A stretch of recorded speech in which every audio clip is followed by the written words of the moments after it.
Jangankan loh kita protes ke pemerintah, mengadukan perilaku tidak benar pejabat saja. Bisa-bisa kita nih loh malah berurusan sama polisi. Dan masa depan bangsa sedang dipertaruhkan. Bila benar P3 sedang berusaha nyari kursi menteri, ngalamat loh rakyat mesti banyak berjuang sendiri. Nyari jalan sendiri, mendung gelap sedang bergelayut di masa depan demokrasi kita.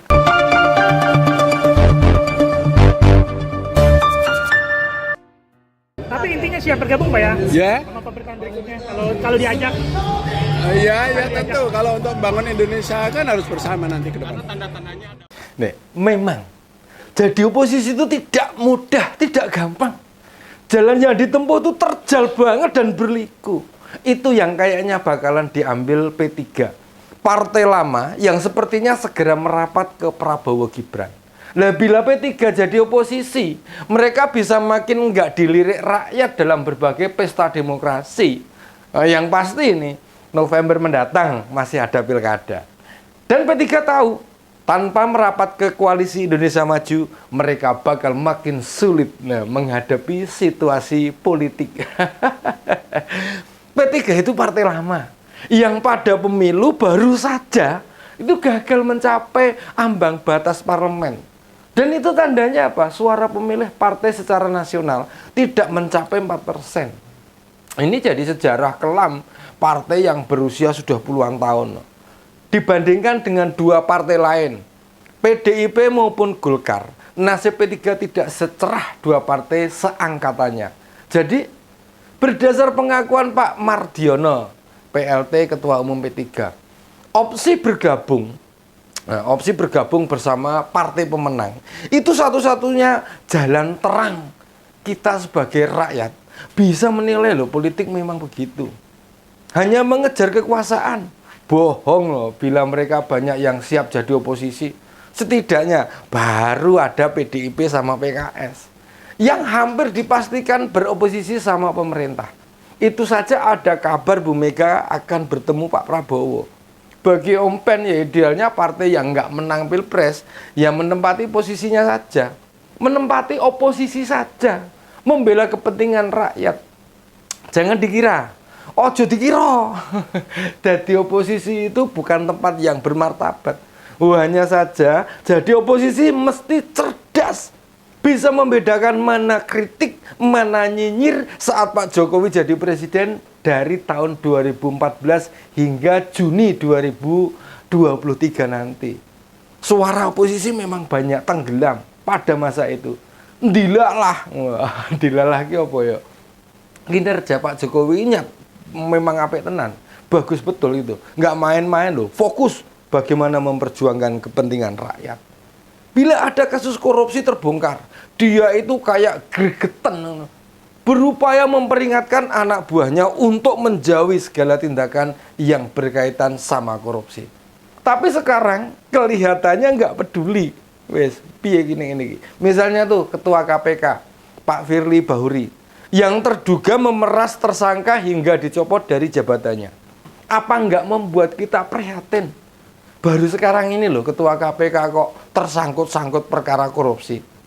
Tugasnya saja memberantas korupsi. Kenapa malah tersangkut korupsi? Nah, piye nek ngono kuwi Jal. Belum lagi nih anak buahnya pada terbukti pada melakukan pemerasan kepada keluarga tahanan. Genah pada memeras. Hukumannya ya hanya minta maaf. Nah, kembali ke soal P3 ya. Nah, mereka pengen merapat ke koalisi pemenang pilpres. Ya minimal dapat kursi menteri lah atau wakil menteri lah. Mosok wis kehilangan kursi di Senayan. Sekarang kursi menterinya saja tidak ada. Berarti menunjukkan kepemimpinan Pak Mardiono gagal.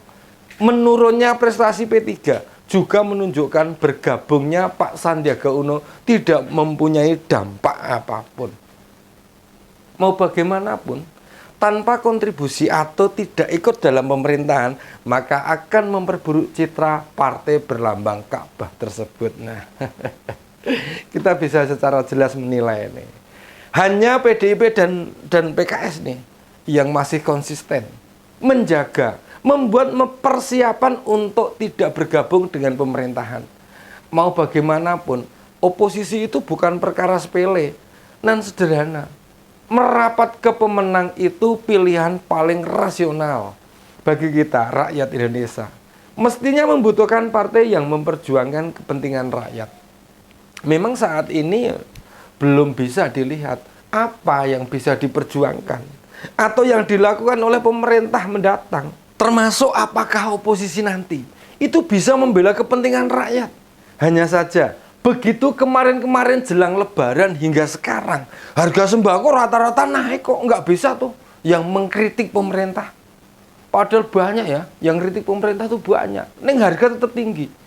Suasananya loh mirip dengan apa yang pernah Om Ben rasakan sewaktu Orde Baru berkuasa. Ya kayak sekarang ini. Semua manut sama presiden. Oposisi diam 1000 bahasa. Korupsi, kolusi, nepotisme berjalan tanpa ada rasa malu sedikit pun. Sementara mayoritas rakyat pilih sibuk dengan bagaimana mencari nafkah. Situasi yang seperti sekarang disukai oleh politisi sama pemerintah yang berkuasa. Ora dicereweti rakyat, legislatifnya ya menikmati hidup tanpa perlu sok pahlawan, sok kritis. Toh rakyat enggak mendesak, makanya kita tidak melihat ada pihak yang bisa mendorong supaya sudah nih MK benar-benar jadi perhatian kita. Diakui atau tidak nih, sulit berharap apa yang terjadi kemarin bisa diputus secara adil oleh MK. P3 jelas memilih jalan bergabung pemerintahan. Dengan demikian mereka setidaknya bisa menunjukkan diri tidak gagal total sama sekali. Harusnya P3 belajar kepada PKS yang walaupun ada di oposisi, hitungannya pemilu lalu mampu meraih suara signifikan. PKS dulu peningkatannya lumayan.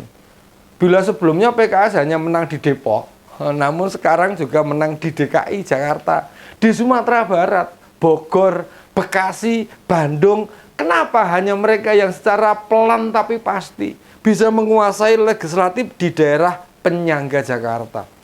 Lalu nasib cloningan PKS bagaimana? Jangankan menang, tidak ada kabar Gelora loh bisa mewarnai atau mendapat kursi di daerah.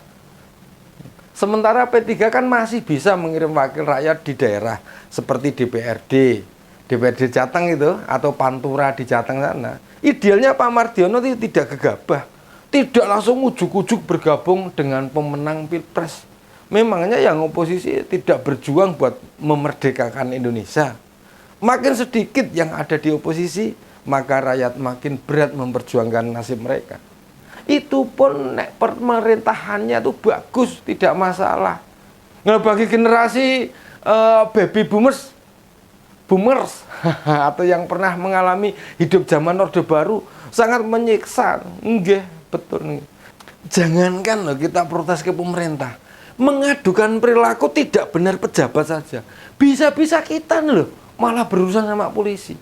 Dan masa depan bangsa sedang dipertaruhkan. Bila benar P3 sedang berusaha nyari kursi menteri, ngalamat loh rakyat mesti banyak berjuang sendiri.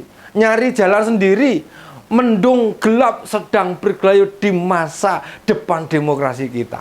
Demikian opini kali ini. Salam seger waras, tetap semangat. Sampai jumpa.